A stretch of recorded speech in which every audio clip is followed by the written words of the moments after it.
Écran qui va nous donner la biographie de notre orateur ce soir.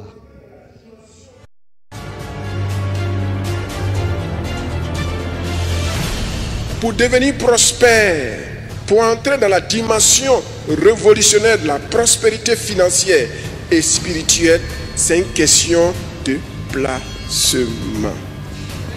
Il est marié depuis le 5 décembre 1987 et est père de 2 enfants. Il est diplômé de l'Institut pastoral et théologique de l'Église évangélique des Assemblées de Dieu de Côte d'Ivoire. Auteur de plusieurs œuvres littéraires à succès, le pasteur Bangoré Dominique est conférencier, bien connu des milieux protestants, évangéliques, pentecôtistes et charismatiques.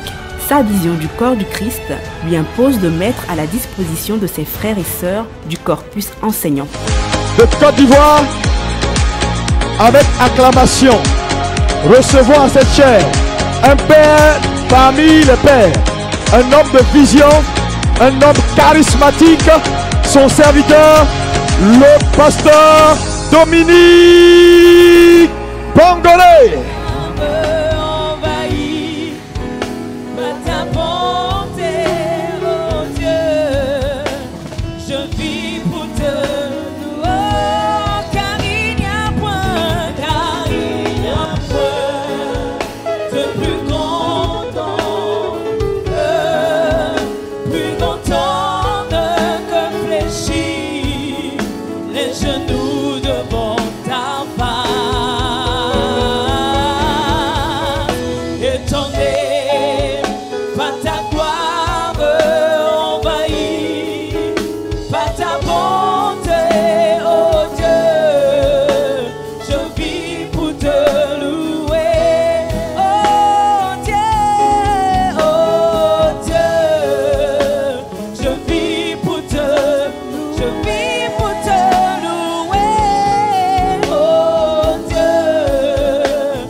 Tendre Père, nous voici en ta présence. Nous avons soif de toi. Et nous voulons apprendre de toi. Nous nous disposons. Parle. Ton serviteur écoute. Tes serviteurs écoutent. Tes enfants écoutent. Que tout ce qui est de la chair, de l'émotion, du m'as-tu vu, s'éclipse et que ton peuple écoute ta voix, mais à travers un canal humain qui a besoin de ta grâce, de ton onction, de ta sagesse. Reçois la gloire, l'honneur, la magnificence au siècle des siècles. Amen. Veuillez vous asseoir. Gloire à Jésus. Je voudrais rendre gloire au Seigneur qui a rendu possible ces instants. À lui l'honneur, la magnificence et la gloire au siècle des siècles. Je voudrais ensuite rendre un vibrant hommage, un honneur, une reconnaissance digne de son rang à l'ange de cette maison, dont le ministère, dont la vision des leaders Aigle a conçu ce programme et a permis que ce soir, vous soyez, pendant cette demi-semaine, que vous soyez massivement réunis en ce lieu pour écouter, pour être enseignés, pour être équipés, pour être impactés, afin que le service de Dieu en Côte d'Ivoire et en Afrique puisse passer à un autre cran. Que l'éthique de celui qu'on appelle serviteur de Dieu puisse aller dans la dimension de l'excellence. Que le standard du service de Dieu ne soit plus confondu avec ceux qui ne savent pas ce qu'ils cherchent. Car la Bible dit, nous les pasteurs, nous serons jugés sévèrement. C'est pourquoi un homme de Dieu ne doit pas faire n'importe quoi. Que Dieu bénisse son serviteur, le bishop Amazou et son épouse. Son conseil, c'est Joseph d'Arimathée, qu'on ne connaît pas, mais qui sont là dans l'invisible, qui travaillent. Si Joseph d'Arimathée se fait connaître avant le temps, on le tue. Or, si toi, Joseph d'Arimathée, tu es mort avant Jésus, qui va enterrer Jésus? Ne cherchez pas à être vu. Dieu vous voit. C'est le plus important.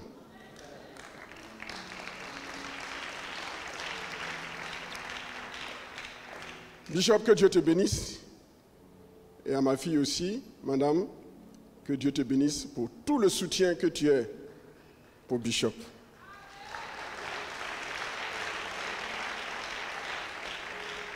Tu es très effacé, mais nous les hommes, on n'aime pas qu'on le dise. Mais Bishop, souffre que je puisse dire ce que je vais dire. J'ose croire que ça te fera du bien. En général, les hommes, nous pensons que c'est nous qui faisons les femmes. Mais en réalité, c'est les femmes qui nous font.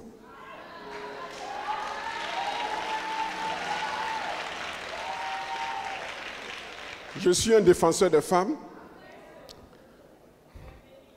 mais mes petits dons théologiques m'aident à démontrer que la femme a sa place dans le ministère pastoral.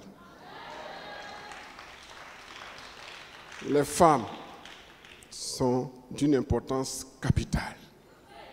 C'est pourquoi il faut les mettre en confiance, parce qu'elles sont capables de grandes choses.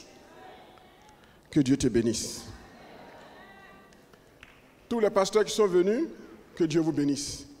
J'ai l'un de mes fils aussi qui est là, pasteur Séri. Camille, tu peux saluer l'église? J'ai dit Camille. Séri Marcel, Boui. Voilà. Que Dieu te bénisse. C'est quelqu'un à qui Dieu a donné un charisme indescriptible en matière d'appel de fonds. Si vous avez besoin d'appel de fonds, voyez-moi. Je vous l'envoie. Il ne manipule pas, hein? C'est la parole, la grâce et l'onction. Que Dieu te bénisse. Docteur missionnaire Misongo, qui me suit partout, que Dieu te bénisse. Bien-aimés frères et sœurs, ce soir j'ai la joie d'être avec vous, avec ma moitié, mon épouse, celle que nous appelons affectueusement la Madre, qui a accepté de m'accompagner. C'est vraiment, Bishop Amazou, vraiment tu es béni. Tu es béni parce que je n'arrive pas à la déplacer facilement dans n'importe quel lieu. Si elle a accepté de venir ce soir m'accompagner en ce lieu, ça montre que vraiment il y a une grâce particulière sur ce séminaire. Le sujet que nous allons aborder ensemble ce soir et demain, toute la matinée, c'est le leader du futur. Le leader du futur. Et je l'ai reformulé, le leader du futur, quelle approche biblique, théologique et académique? Le leader du futur, quelle approche biblique, théologique et académique? Nous allons trouver notre texte de base dans l'évangile de Matthieu. Si ça ne vous gêne pas, on peut se tenir debout en signe de respect pour ceux qui ont écrit la Bible. Plusieurs ont été flagellés, tués, sciés, précipités de tout pour avoir osé écrire la parole de Dieu. Nous devons avoir une mémoire pour ces personnes chaque fois que nous lisons la parole de Dieu de façon solennelle. Matthieu chapitre 13, c'est Jésus qui parle. Il dit, avez-vous compris toutes ces choses, lesquelles il donnait des paraboles sur le royaume des cieux? Oui, répondit-il. Et il leur dit, c'est pourquoi tout scribe instruit de ce qui regarde le royaume des cieux, est semblable à un maître de maison qui tire de son trésor des choses nouvelles et des choses anciennes. Veuillez vous asseoir. Pendant cette semaine, nous allons voir quels sont les trésors en rapport avec les choses anciennes, quels sont les trésors en rapport avec les choses nouvelles.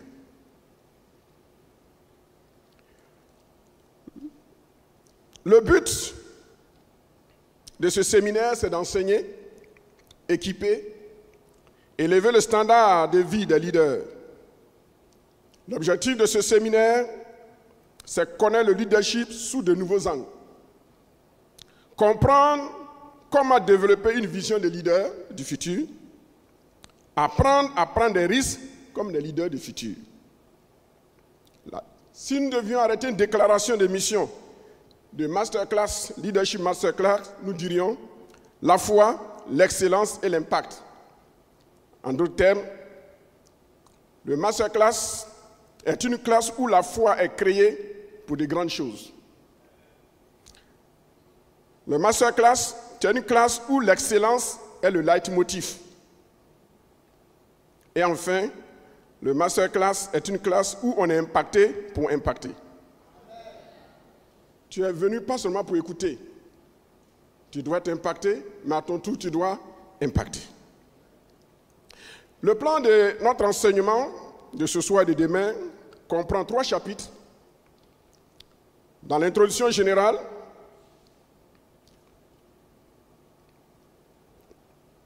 nous allons donner quelques généralités. La problématique,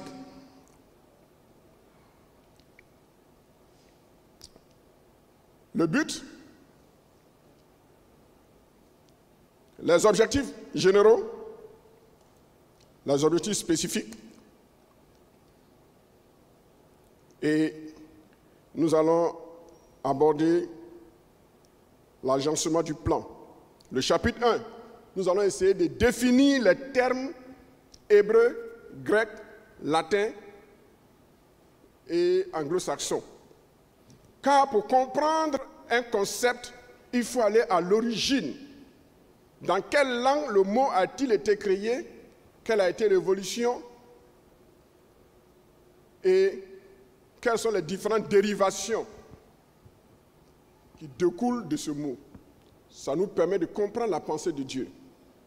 Car Dieu a parlé, pas dans un langage divin, Dieu a parlé dans un langage humain.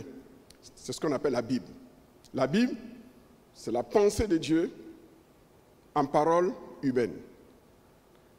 Ce n'est pas en parlant langue qu'on comprend la Bible. C'est en étudiant la langue dans laquelle la Bible a été écrite qu'on comprend la Bible.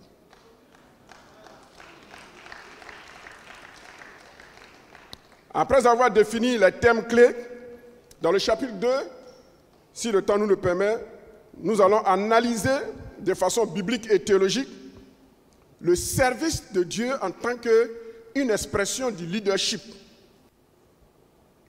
Et nous allons voir les 5 caractéristiques que Jésus nous a laissées. Pas 6, pas 7, pas 10, les 5 caractéristiques.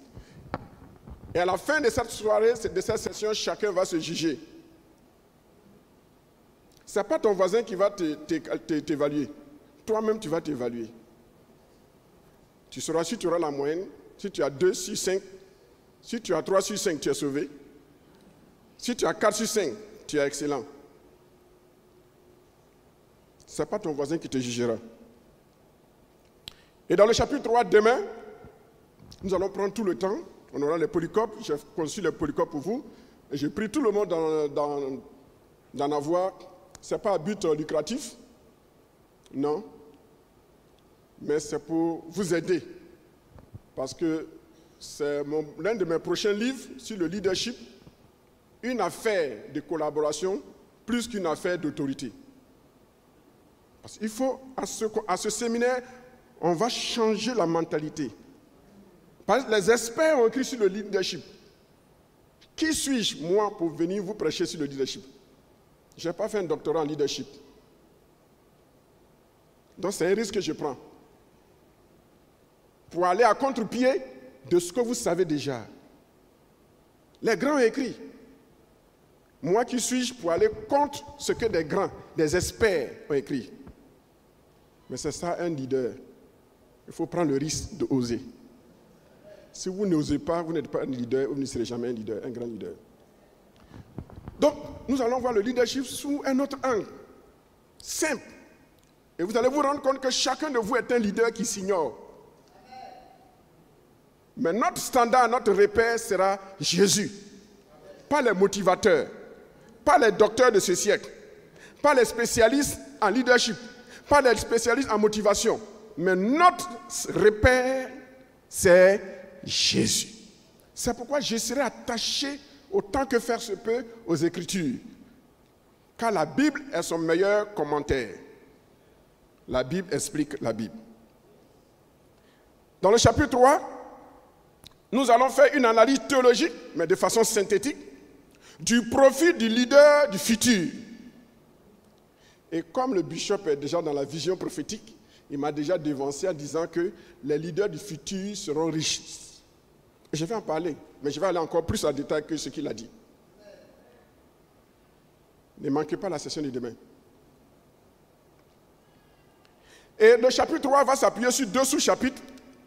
Nous allons faire une exégèse de Matthieu 13 que nous avons lu. Qu'est-ce que Jésus voulait dire dans ce texte? Nous le verrons demain, pas aujourd'hui.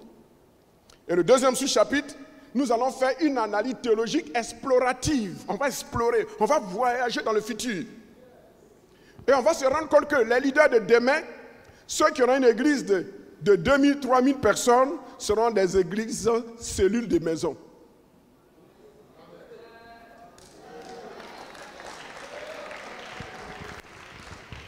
Donc ne vous vantez pas, si vous avez une église de 3000 membres, vous dites j'ai une grande église. Non, les leaders de demain auront des méga, giga églises. Et je vais vous le démontrer, Bible à l'appui, à partir des textes prophétiques de l'Ancien Testament de Daniel, où Daniel dit, dans les derniers jours, la science va augmenter. Donc un pasteur, un leader qui ne sait pas utiliser l'outil informatique, il ne sera pas un leader demain. Tu es dépassé.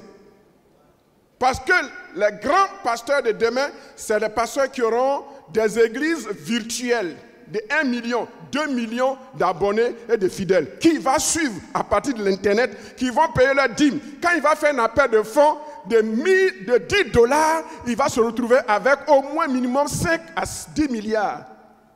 Mais si toi tu n'es pas dans le virtuel, tu es dépassé, tu seras un leader pauvre, tu ne feras pas partie des leaders du futur. J'ai beaucoup de choses à partager avec vous demain. C'est pourquoi il faut déjà penser grand. Et je disais au bishop, un jour, de chercher déjà à sortir d'Abidjan. Parce que moi, j'ai déjà commencé à sortir d'Abidjan. Je suis dans une dénomination, mais je veux être le premier leader à montrer le chemin. Et je suis à Koumassi, blotti dans un petit demi-mètre-carré, mais déjà je pense comment sortir d'Abidjan, acheter des hectares pour que ma future église soit en dehors d'Abidjan et on va prendre des cars pour transporter les fidèles, des milliers de fidèles. Vous serez là en train de vous battre dans Abidjan, dans les petits quartiers. Tu as pris mon chrétien, tu as pris mon ancien, tu as pris mon diacre. Pauvre leader. Dis à ton voisin, c'est de toi l'homme de Dieu en train de parler.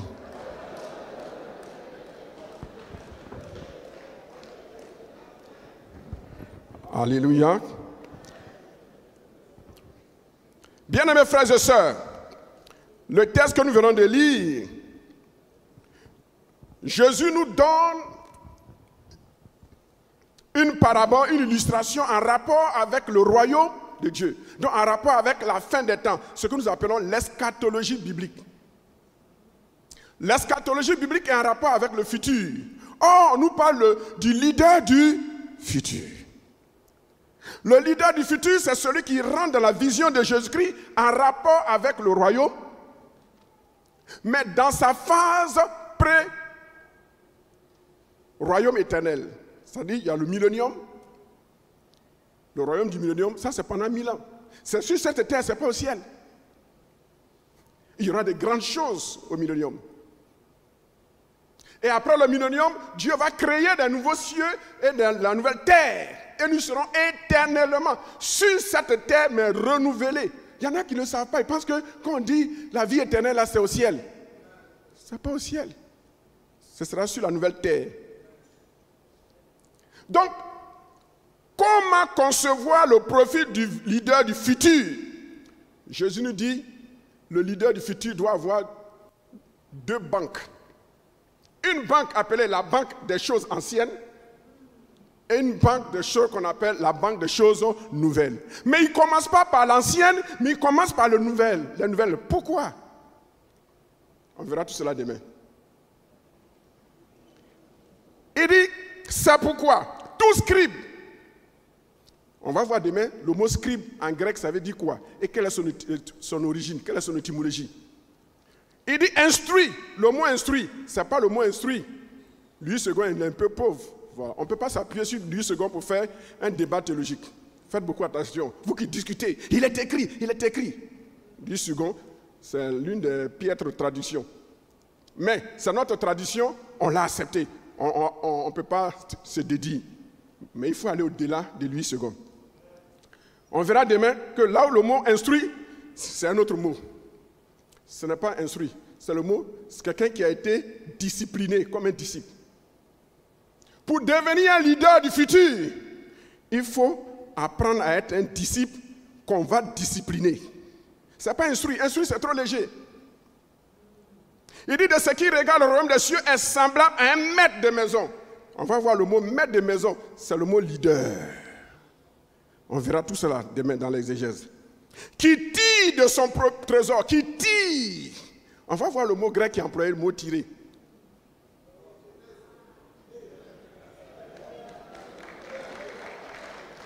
Maintenant, il dit des choses nouvelles.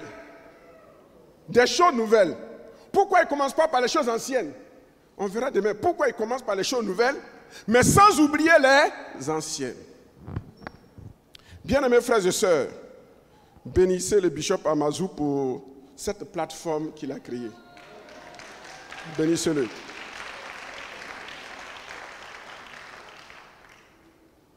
Le leader du futur, quelle approche biblique, théologique et académique? La problématique à laquelle nous serons soumis est la suivante. La paternité du leadership, selon les écrits bibliques, revient à l'Afrique et non à l'Europe.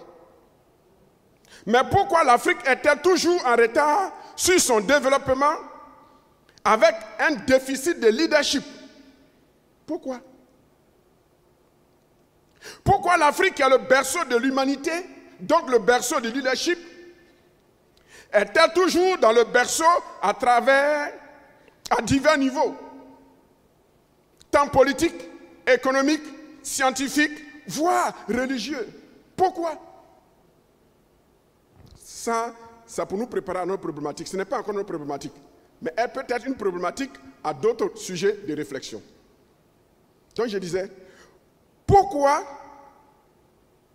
bien que l'Afrique ait la paternité du leadership, elle est en retard sur le leadership. Elle est en retard sur son développement à tous les niveaux. Et les Blancs, les Européens, les Occidentaux, qui ont appris le leadership à partir des Noirs, d'un Noir, Jétro, un Africain, Jétro. Pourquoi ce sont ces Blancs aujourd'hui qui nous commandent à tous les niveaux, même religieux? Pourquoi? Cette question cruciale nous sert de tremplin de transition pour atterrir sur notre propre problématique à travers trois questions qui sont les suivantes. Quel type de leadership l'Église de demain doit-elle adopter ou incarner? Quel type de leadership? Deuxième question. Quel profil le leader du futur doit-il manifester en vue d'une bonne collaboration dans son leadership qui puisse booster la croissance effective de l'Église ou de son entreprise de façon exponentielle? Je ne dis pas de façon graduelle, mais exponentielle. Et enfin, troisième question. Quelle éthique le premier responsable ou le leader du futur doit-il incarner pour impacter son équipe en vue d'une collaboration efficace, efficiente et effective? Une collaboration efficiente, efficace et effective. Le but de cet enseignement est de vous amener à découvrir la double facette du leadership, ou à maîtriser du moins la double facette du leadership. Le leadership, premièrement, comme un dépôt intellectuel, ça c'est la première facette du leadership. Et la seconde facette du leadership, la valeur pratique, concrète, empirique du ministère du leader. Ça, c'est l'aspect être.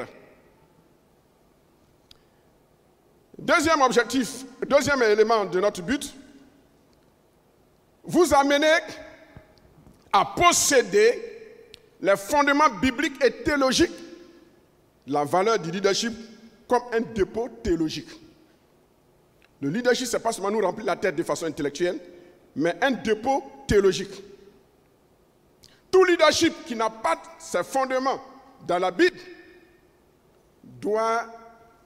on doit être prudent. Parce qu'aujourd'hui, l'évangile de motivation est en train de prendre la place de l'évangile des écrits bibliques, des écrits sacrés. Il faut faire beaucoup attention.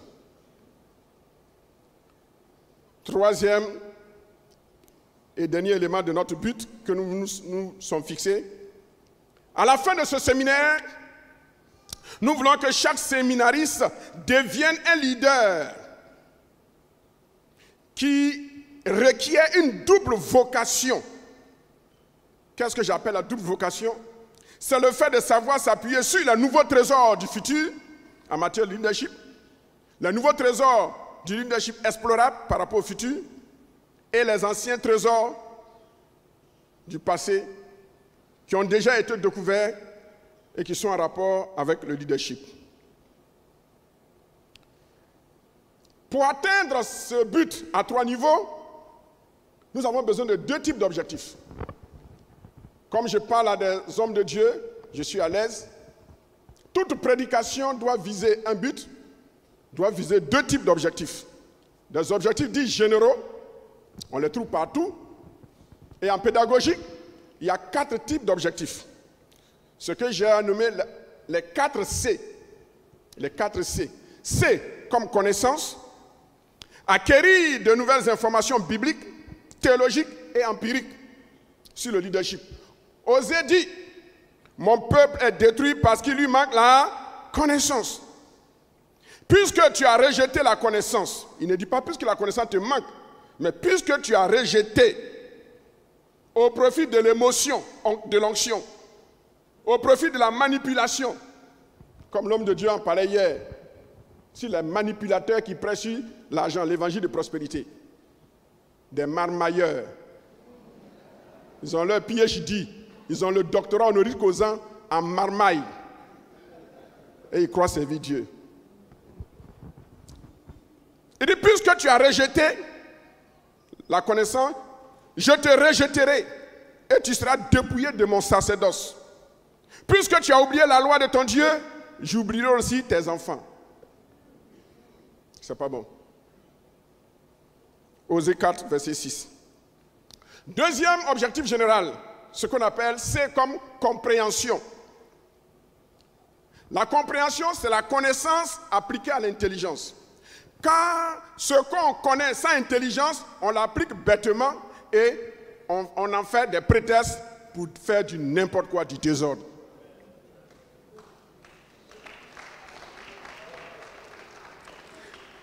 La compréhension, c'est donc la connaissance appliquée à l'intelligence. C'est à juste titre que David dit dans le psaume 119, psaume numéro 119, verset 130, « La révélation de ta parole est claire, elle donne de l'intelligence aux simples. » Et à ce séminaire, Dieu va nous donner l'intelligence. Nous qui avons un cœur simple, vous qui avez un cœur simple, pour comprendre Et quand on a compris, la compréhension produit quelque chose sur notre cœur qu'on appelle l'impact, le comportement. Le troisième C. C'est comme comportement. Quand les disciples ont prêché avec Pierre et que le cœur du peuple a été touché, le peuple a dit, Luc dit, après avoir entendu ce discours, ils eurent le cœur vivement touché. Le cœur est touché quand le cœur a compris. Le cœur comprend quand le cœur acquiert la connaissance. Mais dans nos églises, est-ce que la connaissance conduit à la compréhension? Est-ce que la compréhension produit le cœur vivement touché? Actes chapitre 2, verset 37. Le quatrième C, en objectif général, c'est la capacité. Et je disais tout à l'heure au bishop, en plus de ces grandes conférences, il faut qu'on envisage des conférences ciblées. On appelle ça la conférence des béliers directeurs. La conférence des béliers directeurs, c'est les chefs des chefs qu'on réunit et on les impacte. Et à leur tour, ils vont pour transmettre in extenso ce qu'ils ont reçu comme enseignement. In verbatim, c'est-à-dire mot pour mot. Très important.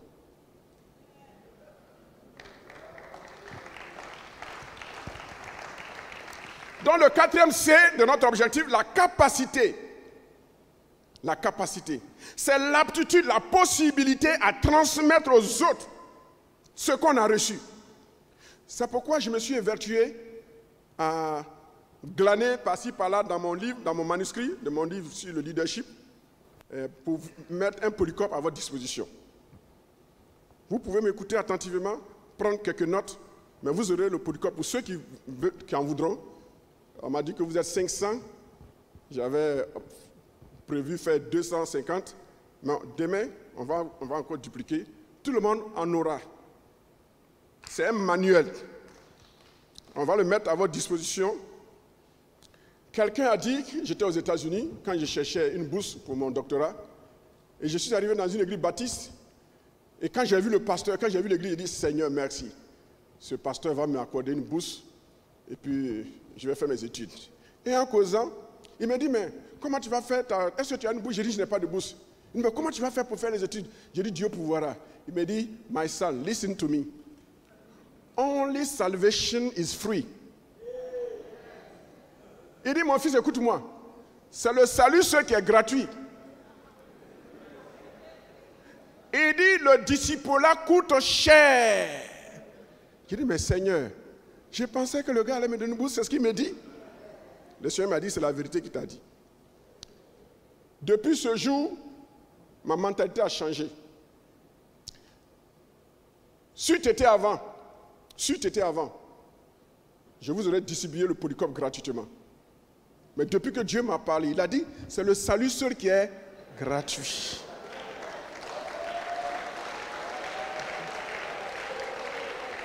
Si tu étais avant, je vous l'aurais distribué gratuitement. Mais comme j'ai compris, je suis un peu intelligent et j'ai compris, vous allez l'acheter. Vous voyez ces gens de conférences quand vous venez, nous à qui Dieu a fait la grâce, qui bougeait un peu, pas encore beaucoup, mais un peu. Une telle conférence, pour la suivre, vous devez payer au moins $200. Ceux qui suivent les conférences, ils sont là, ils mettent $200 pour suivre une telle conférence.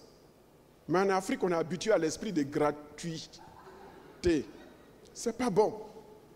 Un leader ne doit pas aimer les choses gratuites. C'est à juste titre que David, quand son collaborateur ou bien un de ses subalternes, un homme de son peuple voulait lui offrir le terrain d'Aravna, Aravna voulait lui offrir le terrain gratuitement, David qui est un leader du futur, il dit non, je préfère l'acheter de moi-même, car je n'offrirai rien à l'Éternel mon Dieu qui ne me coûte pas cher. Ça c'est la vision des leaders de demain. Paul dit dans 2 Timothée 2.2, ce qu'on appelle le 222, il dit, et ce que tu as entendu de moi en présence de beaucoup de témoins, comme ce soir, confie-le à des hommes fidèles. Comment on peut identifier un homme fidèle? Dans fidèle, il y a le mot foi, pistis. Se plonger en quelqu'un à partir de son éthique, mais aussi à partir de ce qu'il dit. C'est ça la foi. Donc quand votre chef vous dit quelque chose, si vous êtes fidèle, vous devez exécuter ce qu'il vous dit de faire pour l'avancement de l'œuvre de Dieu. Paul dit confie-le à des hommes fidèles qui soient à leur tour capables. Ce ne sont pas des gens qui ont reçu la connaissance, ce ne sont pas des gens qui ont compris, mais c'est des gens qui ont été impactés et qui sont capables à leur tour de l'enseigner à d'autres.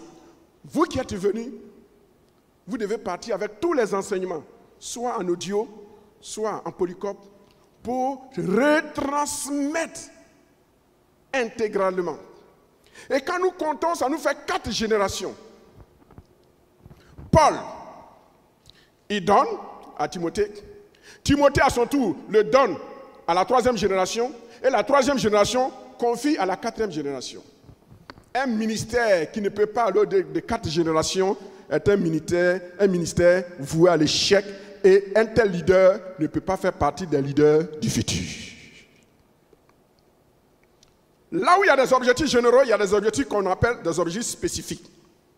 Les objectifs généraux sont d'ordre général, on les trouve partout.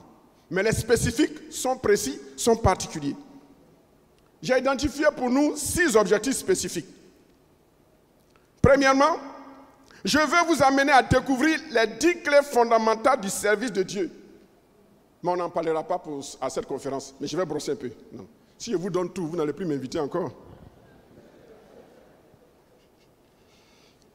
Tout cela se trouve dans mon livre, les 10 clés que Jésus nous a laissées. 10, pas 12, pas 8, les 10 clés. Les 10 clés, ces 10 clés fondamentales caractérisent et définissent le service de Dieu, de l'Église ou de l'entreprise, selon la discipline du leadership chrétien. Je dis bien, selon la discipline du leadership chrétien. Deuxième objectif spécifique. À travers cette conférence, je vais vous amener à vaincre tout esprit d'insubordination.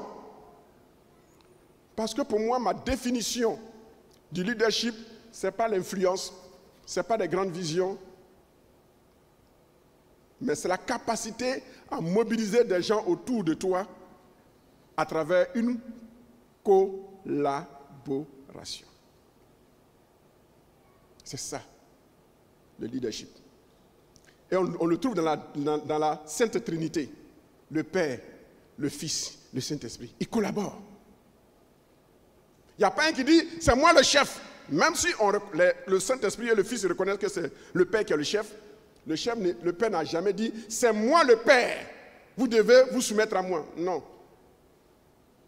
Collaboration. Collaborare. Travailler ensemble. Et là où il y a collaboration, ce n'est pas parce que le chef se met à ton niveau que tu vas le prendre d'après Ivoirien pour un, ça fait rien. Et c'est le problème en Afrique. Les Africains n'aiment pas les leaders, les présidents qui se mettent, les présidents en tant que leaders, qui se mettent au niveau du peuple. Les Africains aiment les leaders qui sont durs, qui s'imposent. On a reçu ça des Blancs, des colons. Quand un Blanc parle, toute la faune est à garde à vous. Mais quand un leader noir parle, il faut qu'il parle 7 fois avant qu'on l'exécute.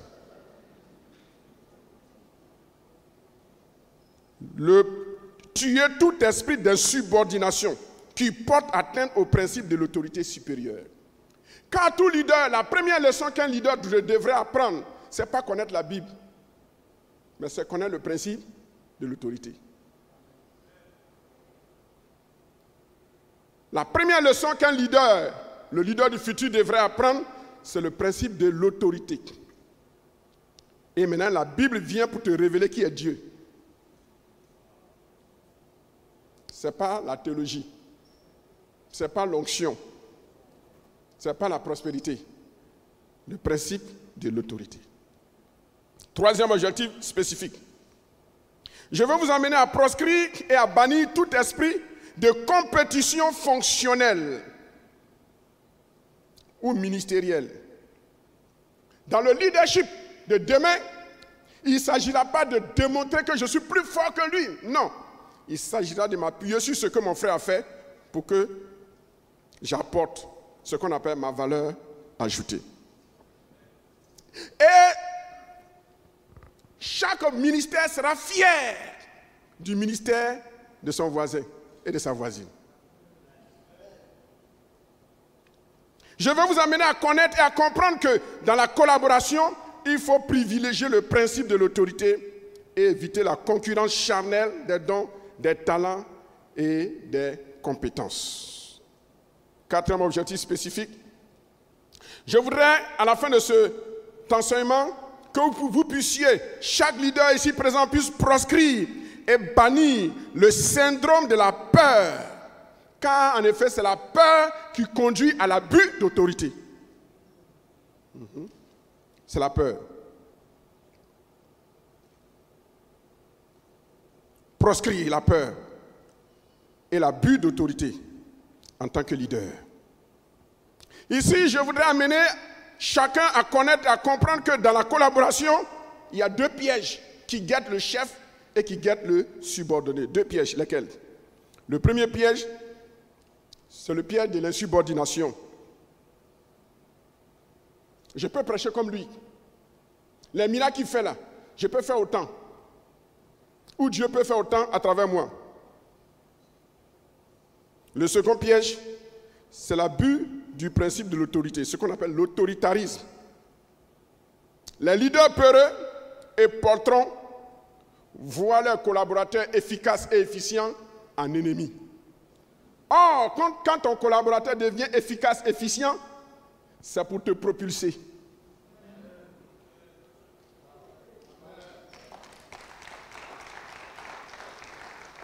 Ne voyez pas vos adjoints qui sont efficaces comme des rivaux.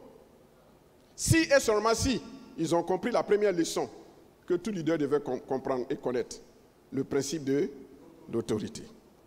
Cinquième objectif spécifique, je veux vous amener à découvrir comment maximiser votre potentiel relationnel dans la collaboration en vue du développement de votre leadership.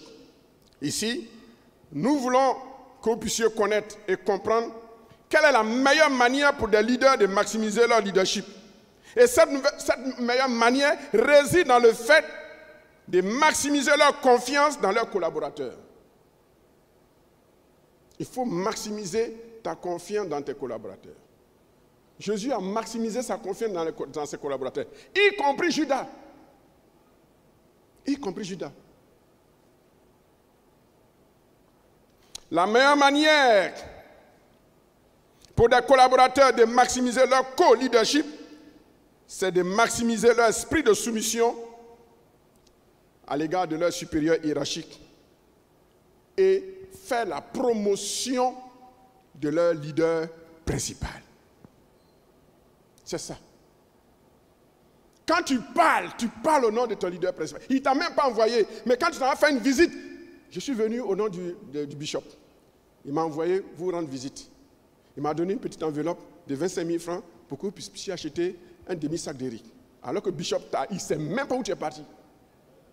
Mais quand tu finis, tu viens rendre compte à Bishop. Bishop, j'ai été rendre visite à telle maman, à tel papa qui était malade. Je lui ai donné 25 000 francs de votre part. Quand il va vous appeler, ne dites pas que ce n'est pas vous qui m'avez envoyé. Dites que oui, oh, c'est pas grave, que Dieu te bénisse. Parce que la personne va appeler Bishop et dire, Bishop, que Dieu te bénisse, vis longtemps. N'eût été les 25 000 francs, cette nuit même, je n'aurais rien eu à manger avec mes enfants. Il ne faut pas dire, moi je n'ai pas envoyé quelqu'un. Hein? C'est ça, la complicité entre le leader et ses collaborateurs. Et enfin, sixième et dernier objectif spécifique, je veux amener chaque séminariste à développer une bonne vision du risque. Car pour moi, le leadership, c'est collaboration et prendre des risques. Jésus a pris le plus grand risque en tant que le grand leader de tous les temps. En quittant la Trinité céleste pour venir sur la terre, c'est un risque qu'il prenait. Si Jésus-Christ échouait, il perdait la divinité. Il a pris un risque. Si vous ne pouvez pas prendre un risque, vous n'êtes pas des leaders. Mais il y a deux types de risques, attention. Il y a le risque avec Dieu et il y a le risque de la prétention. Quand le bishop a organisé un grand séminaire, je vais montrer que moi aussi, je suis capable d'organiser des grands séminaires. Alors, je m'en vais et je loue une grande salle. Par la foi, Dieu pourvoira. Et quand Dieu ne va pas pouvoir, tu vas devenir aigri, frustré, compressé, comprimé, blasé.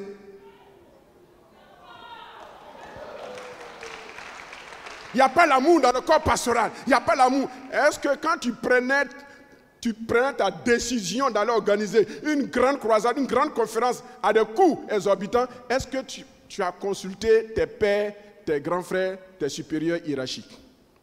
Il y a risque et il y a risque.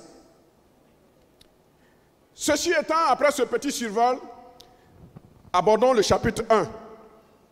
L'approche terminologique et historique du leadership. Nous allons définir maintenant le mot leader.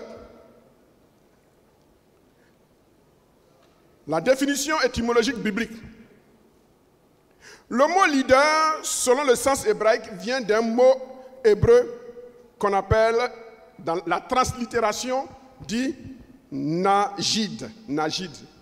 La translittération, c'est-à-dire quand on transpose l'écriture hébraïque dans le français, phonétiquement parlant, ça fait Najid. Or, vous savez que l'hébreu, le mot veut dire ce qu'il veut dire, mais chaque lettre est une lettre avant d'être un mot. Mais après avoir été une lettre, la lettre est un mot. La lettre est un mot. En même temps que la lettre est une lettre, en même temps que la lettre est un mot, la lettre encore a une valeur algébrique.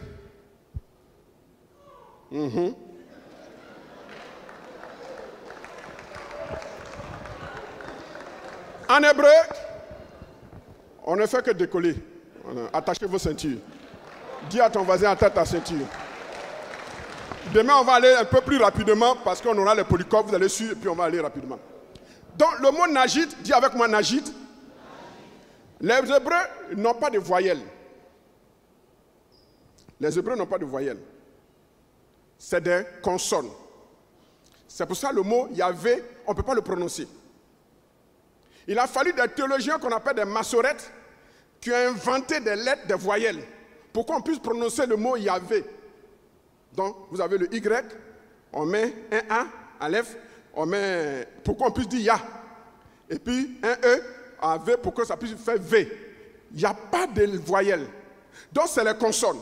Donc, quand on vous donne un mot, comme celui-là, Najid, on a quoi? On a le N, le Nun, on a le G, le Guimel, et on a le D, le Dalet. Et chaque lettre a une valeur algébrique. Et chaque lettre est un concept, est un nom, est un symbole. Est-ce que vous comprenez? Donc, le Najid, le N, ça commence par N, le Nun. Le Nun a une valeur algébrique de 50.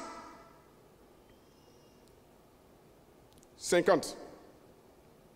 Donc ici, dans le nombre 50, il y a un message prophétique.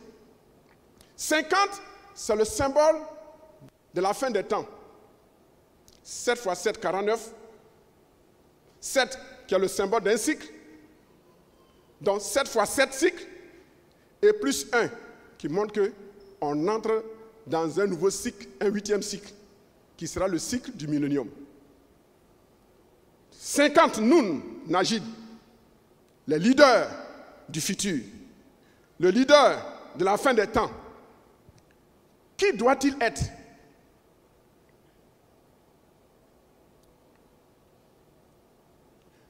La valeur symbolique du Nun, c'est 50.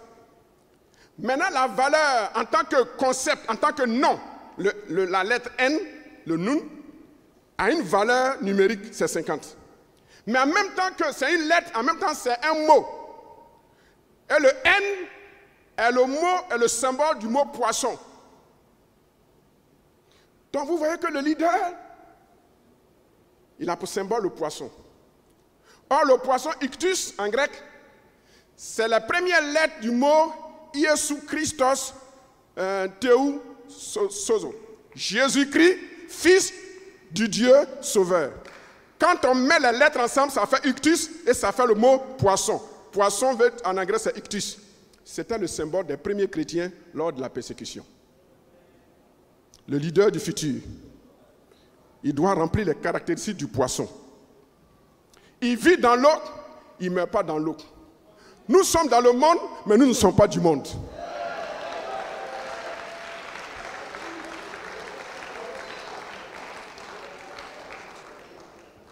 La deuxième consonne dans le mot Najid, c'est le mot guimel. C'est l'équivalent du G.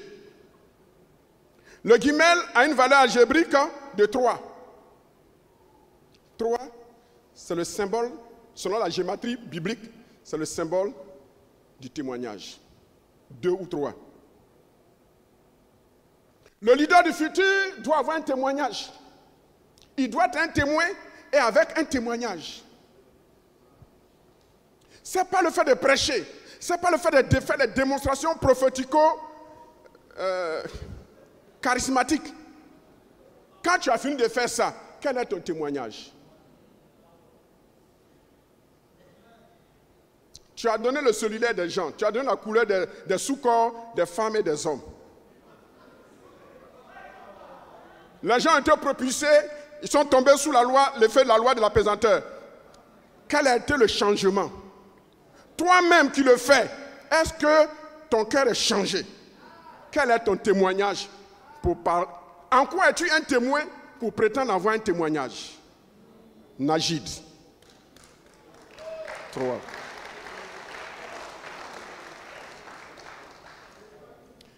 Ça, c'est la valeur algébrique. 3. Maintenant, sur le plan de concept, le guimel, il a le symbole du chameau. Donc, quand vous écrivez la lettre, le guimel, le G, c'est le chameau. Le leader du futur doit être un leader qui a une résistance de chameau.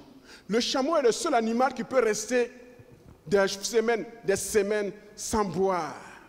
6 mois sans boire. Une fois qu'il a bu les 200 litres, il conserve ces 200 litres dans les moments difficiles. Et quand bien même il n'aurait plus d'eau à boire dans son corps, qu'est-ce qu'il fait? Il a un leadership transformationnel. Dis avec moi, leadership transformationnel.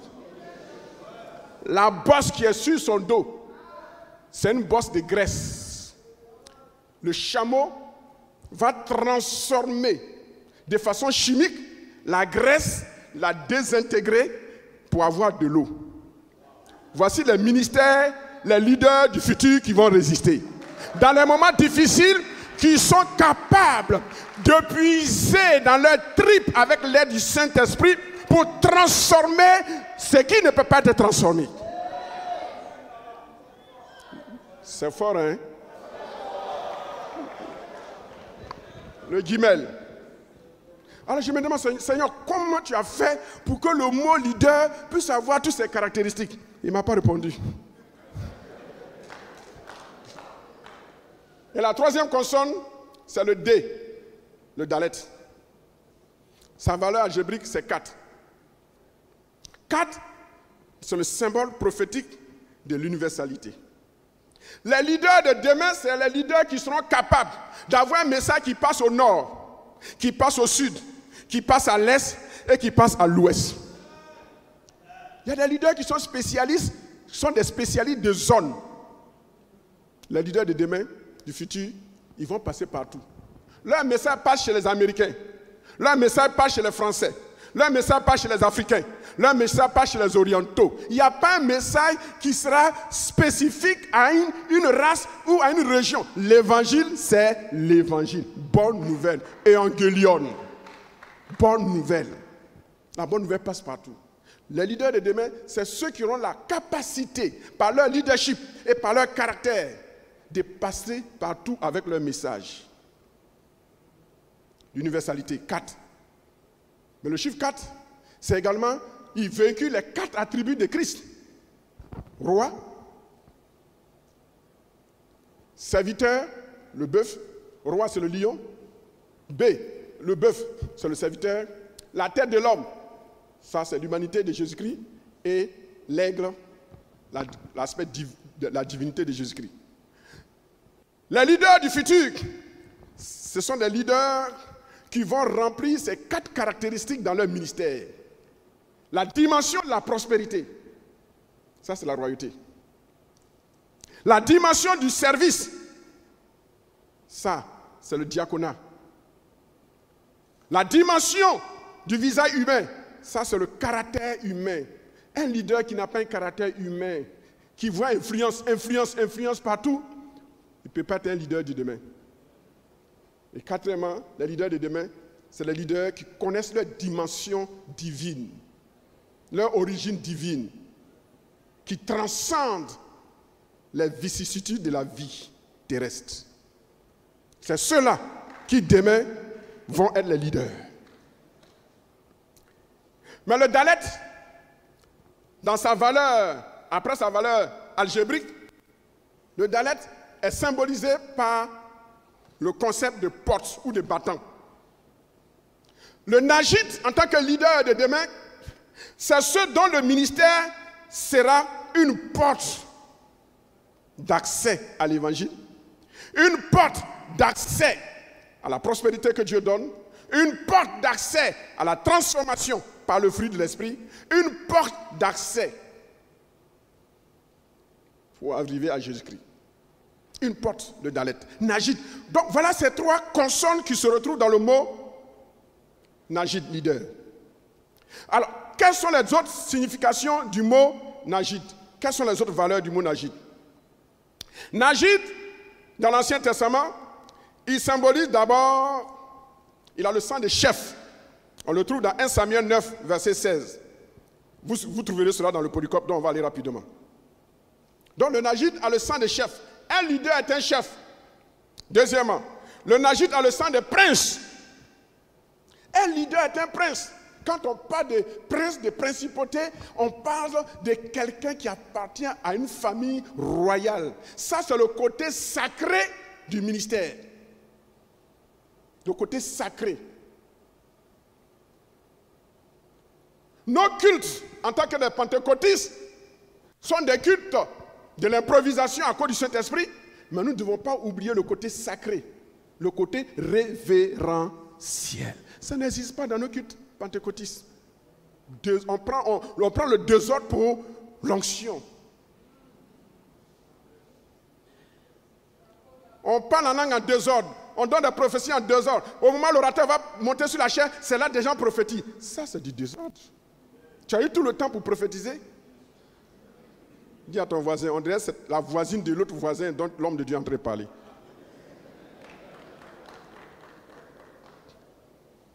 Le Najid également a le sang de intendant.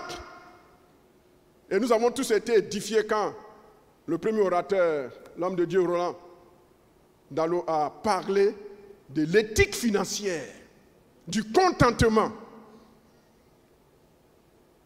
Le leader doit avoir une capacité à être un intendant, un gérant, un gestionnaire des biens de Dieu. Ne mélangez pas ce qu'on dépose au pied des apôtres avec ce qu'on met dans la poche des apôtres. Au pied des apôtres, c'est pour l'Église. Dans la poche des apôtres, c'est pour lui.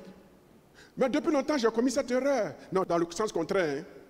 Même ce qui était pour moi, je mettais au pied des apôtres. Quand je sors comme ça et puis on me bénit, j'ai fait un appel de fonds. Dieu m'a fait la grâce aussi. J'ai un ministère de grâce dans les appels de fonds. Ça, vous pouvez compter sur le Seigneur, modestement. Des centaines de millions. Je ne prêche pas pour 50 000, pour 50 millions. C'est des centaines de millions. Mais quand on me donnait l'argent, je refusais. Pour moi, je pensais que c'était une manière de montrer que j'aime le Seigneur, que je suis humble. Et un jour, mon père m'a dit, non, tu ne fais pas bien. C'est de l'orgueil. Je dis, en quoi c'est de l'orgueil? Il dit, c'est de l'orgueil. Tu empêches ces frères qui te font du bien d'être bénis. Quand tu refuses, toi tu es sincère, mais tu ne fais pas du bien au donateur. Dieu veut bénir ses frères qui te donnent à travers toi. Donc désormais, accepte. C'est à partir de ce instant que j'ai commencé à accepter. Et Dieu ne cesse de me bénir. L'intendant. Le leader est un intendant. Et nous trouvons cela dans 2 Chroniques, chapitre 11, le verset 11. On va aller rapidement parce que vous aurez le polycope. Najid également signifie inspecteur. Le leader de demain sera un inspecteur. Inspecteur veut dire quoi? Celui qui supervise, qui vérifie si le travail est bien fait. La confiance n'exclut pas le contrôle. Il y a des collaborateurs, quand on les inspecte, toi, tu veux dire quoi, pasteur? Toi, tu n'as plus confiance en moi. C'est parce que j'ai confiance en toi que je vérifie ce que tu fais. Inspecteur. Le leader de demain sera un inspecteur. Nous devons inspecter nos collaborateurs pour voir si ce qu'ils font, ils le font bien. Dans Proverbes chapitre 6, le verset 7, il dit, va vers la fourmi. Elle n'a ni chef, ni inspecteur, ni maître. Mais pourtant, elle est ordonnée, disciplinée, organisée. Le leader est appliqué au service de Dieu pour son peuple. Il doit être le premier à donner l'exemple de la volonté de Dieu pour que les autres le suivent. Le leader de demain est appelé à être un modèle. Voyons rapidement la définition des mots, l'étymologie grecque du mot leader.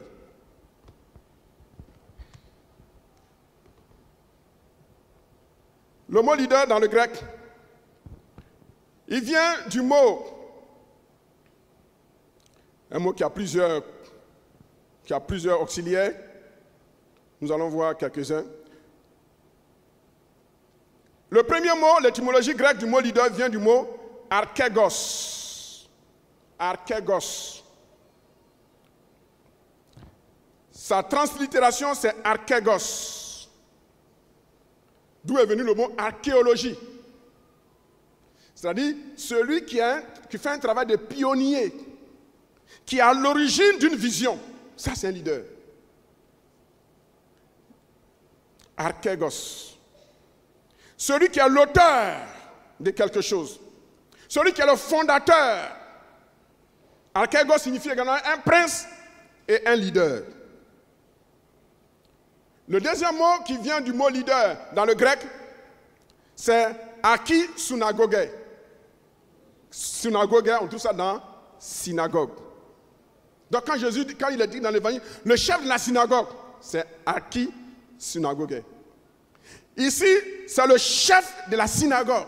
Le leader principal était archi-synagogue. Il est le chef de l'église. Il n'y a pas deux chefs de l'église locale. Il y a un seul.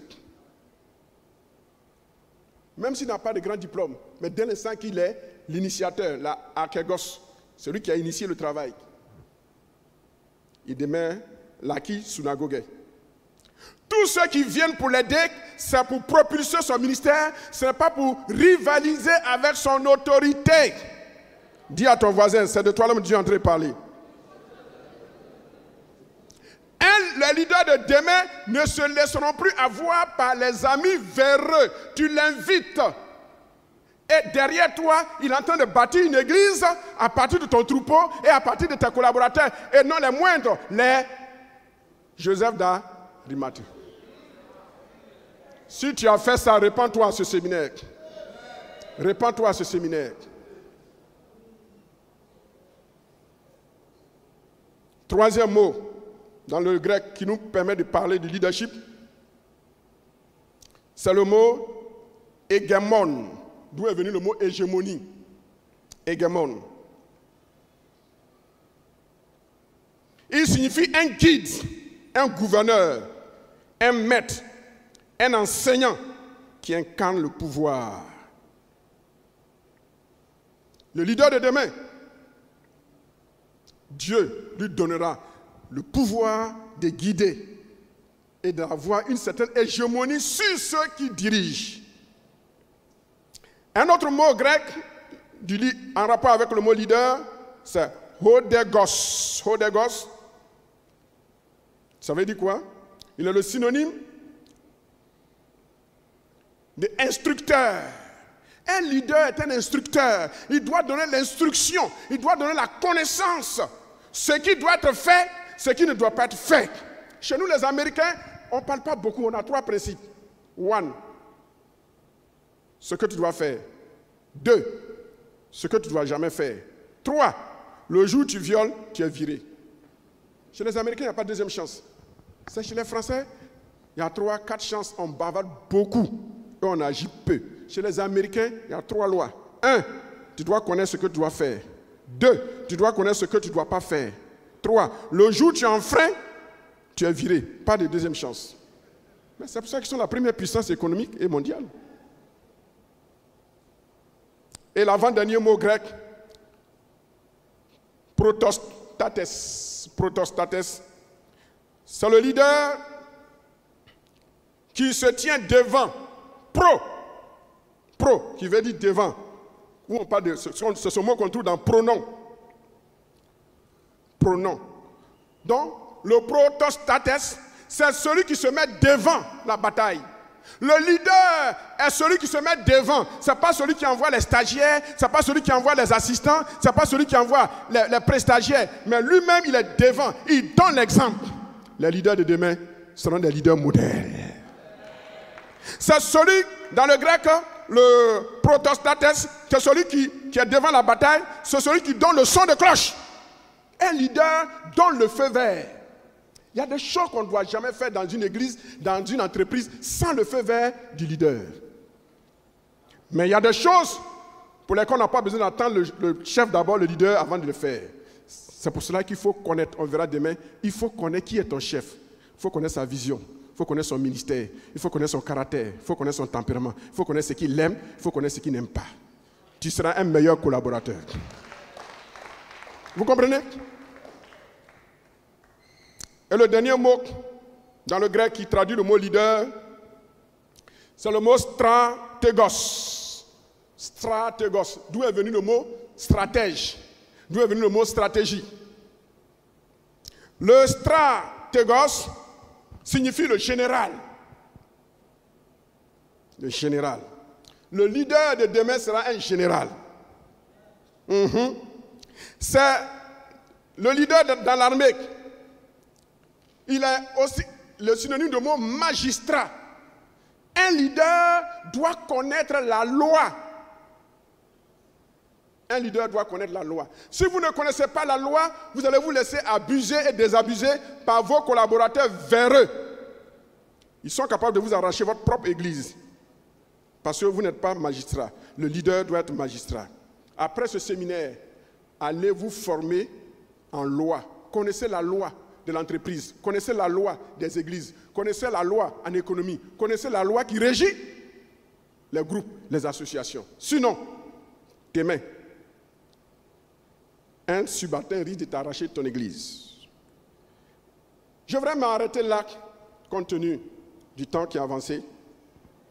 Mais permettez-moi de définir succinctement le leadership en quelques mots et nous allons arrêter. Et demain, nous aurons plus de temps pour avancer.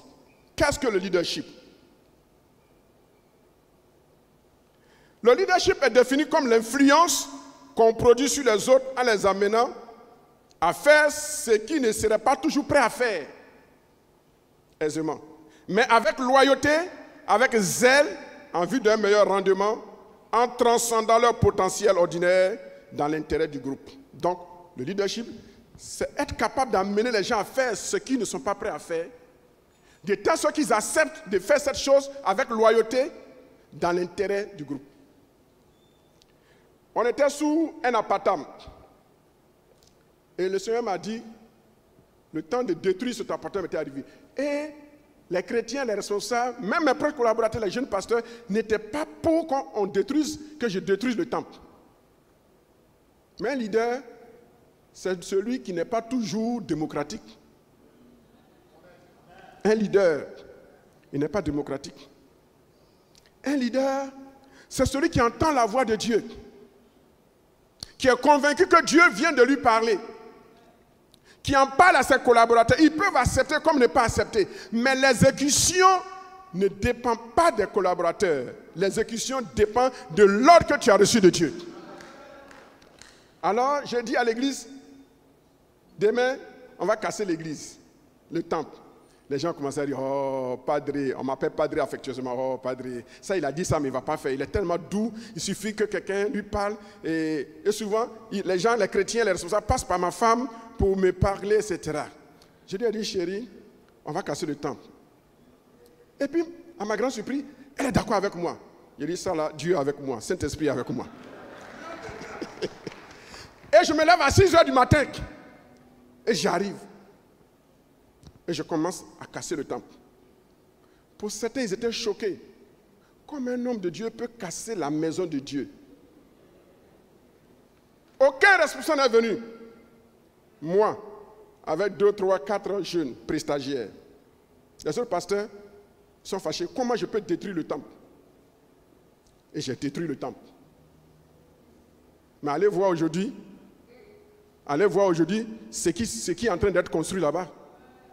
Le leader, il doit avoir une vision, il doit prendre le risque, il doit compter sur Dieu. Peuple de Dieu, demain, nous allons voir ce que c'est que le leadership. Comment les grands spécialistes ont défini le leadership. Et comment moi, modestement, je vais prendre le contre-pied des grands spécialistes pour vous définir le leadership sous un autre angle simple, mais pas simpliste. Pour que, en partant d'ici, nous devenions des leaders.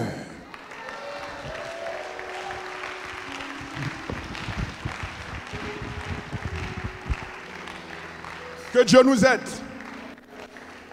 Avant de prier, laissez-moi vous dire la pensée de cet homme, l'un des grands orateurs de notre monde. Il a été le plus grand prédicateur aux États-Unis, il a été sélectionné meilleur prédicateur aux États-Unis. Je n'ai pas encore fait le culte dans son église, mais l'un de mes rêves, c'est de le visiter un jour.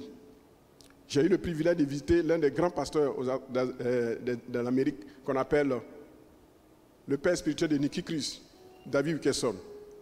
J'ai eu le privilège, Dieu m'a fait la grâce. Non, c'était un rêve. Ce jour-là, c'est comme si j'étais dans les bras de Jésus. Cet homme dont je veux vous parler brièvement et dont on parlera demain, il s'appelle T.D. Jakes. Il a dit une vision pour laquelle vous avez la provision n'est pas une vision de Dieu.